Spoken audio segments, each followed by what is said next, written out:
Bonjour Jean-Marie Flower, Bonjour Éric Lefebvre, bonjour Guadeloupe Première. écologue et contributeur régulier sur l'antenne de Guadeloupe la Première. Sargasses, brume de sable, sécheresse, chaleur record, coronavirus. Jean-Marie Flower, ce sera bientôt les 7 plaies d'Égypte aux Antilles. Est-ce là la confirmation des théories collapsologistes?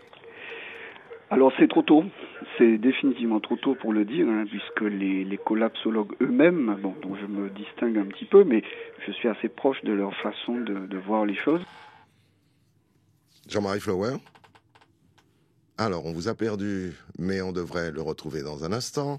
Jean-Marie Flower, pour faire le point sur la situation, il semble en effet que ces différents problèmes qui aujourd'hui nous concernent, On les commence à sargasses. voir des choses qui ressemblent, en tout cas de plus en plus, à les signes une déstabilisation du système thermo-industriel, ce à quoi ça pourrait ressembler.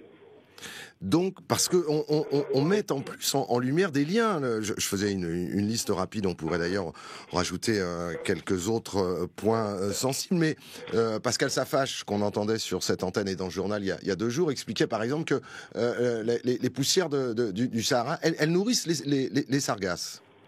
Exactement, elles ne nourrissent pas d'ailleurs que les sargasses, elles nourrissent également les forêts tropicales. Il y a plusieurs études qui ont été menées sur le bassin de l'Amazonie, sur certaines forêts également de l'Amérique centrale, et il y a bel et bien un transfert de substances nutritives de l'Afrique, des terres argileuses africaines, vers les écosystèmes tropicaux du Nouveau Monde. Donc terrestre, mais aussi et aussi malheureusement marin. Donc c'est de l'engrais en gros pour les sargasses. Jean-Marie Flower, pendant toute la durée du confinement, on s'est réjoui de voir que justement l'impact négatif des activités humaines sur la nature avait fortement diminué, de fait. Et on a entendu tous ces discours au lendemain, après, quand ce sera fini, après le confinement, il va falloir changer et inventer ou réinventer le nouveau monde. Il semble bien qu'on reparte exactement sur les bases de ce que l'on faisait avant. Oui, c'était tout à fait prévisible d'ailleurs, puisque dans une situation d'urgence, on applique les plans d'urgence, donc les plans qui ont été préparés avant l'urgence. C'est pas dans l'urgence qu'on va définir le plan de sortie. Donc il est évident que tout ce qui sort maintenant, c'était on va dire ce qui était dans les tuyaux, dans ce qui était dans l'imaginable, dans le pensable des dirigeants. Je pense que c'est lorsque ces mesures auront échoué, parce qu'elles vont finir par échouer, puisqu'elles sont basées toujours sur toujours plus de croissance, toujours plus d'extraction de matière, toujours plus de flux de matière et d'énergie. Or, le pétrole a déjà commencé à baisser depuis fin 2018, donc bien avant le Covid. Et l'année 2019, d'ailleurs, était une année économique mondiale assez faiblarde. Et 2020 sera encore pire. Donc, de toute façon, les mesures qui visent au retour de la croissance, elles vont se casser la figure. Donc, c'est maintenant que tous ceux qui veulent penser l'après-croissance doivent justement réfléchir et faire monter leurs propositions auprès de tous les maillons de la société civile, qu'il s'agisse des partis politiques, qu'il s'agisse des groupes de réflexion nationaux ou internationaux ou locaux.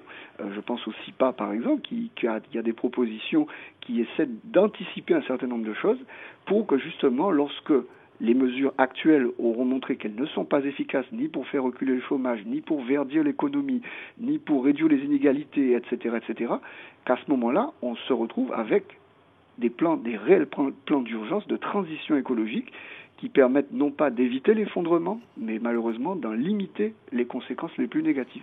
Jean-Marie Flower, dans 3 jours, il y aura le 2e tour des élections municipales. Il me semble que je vous avais posé la question avant le premier tour. La campagne pour ce 2e tour a été ce qu'elle a été, compte tenu en plus des contraintes et des circonstances particulières. Mais je voudrais savoir, est-ce qu'on vous a sollicité, vous, Jean-Marie Flower, non pas pour être sur une liste, c'est pas ce que je vous demande, mais est-ce que des candidats vous ont téléphoné en disant donnez-moi des idées, comment est-ce qu'on pourrait faire autrement, effectivement, après cette crise et donc après les élections? On a perdu Jean-Marie Flower. On a des petits soucis, manifestement. Jean-Marie Flower, si vous nous entendez, nous, on ne vous entend plus. Apparemment, vous êtes toujours en ligne, mais vous avez dû vous déplacer. Ça n'a pas forcément beaucoup d'importance. L'important, c'est véritablement que, la conscientisation des électeurs, elle, change.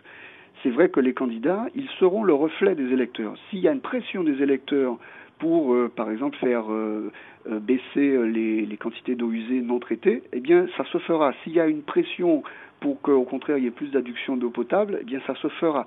Mais rien ne se fera sans une pression. La démocratie, c'est juste un rapport de force. Et ce rapport de force, il se crée à la fois avec plusieurs, donc il y a plusieurs maillons de transmission, il y a plusieurs chaînes de transmission, l'école, les mouvements étudiants, les mouvements citoyens, les mouvements donc d'associations naturalistes, et c'est quelque chose là aussi qui est sur le temps long. Donc là encore, je n'attends pas de résultats mirobolants là en 2020, mais je dirais que nous avons 10 ans. D'ici à 2030, ce qu'il faut que nous ayons réellement remis la Guadeloupe sur une trajectoire qui soit beaucoup plus durable et soutenable que celle sur laquelle on est jusqu'en 2020. Merci encore Jean-Marie Flower d'avoir été avec nous et de nous avoir éclairé dans ce grand direct. Merci.